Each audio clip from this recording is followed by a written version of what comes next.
పత్తి ముటల్లే సగబెట్టుకుందే బాయి గిర్కనా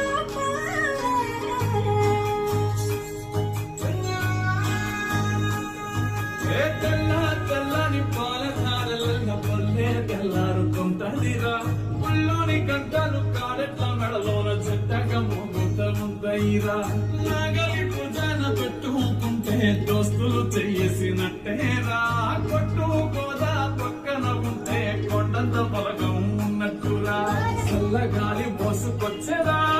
సేను శిలకలా ముచ్చట్లు దారి పొడుగు చెట్ల కొమ్మలా రాలుతున్న కూర సప్పట్లు గట్టి మోపులు కాల్వ కట్టులు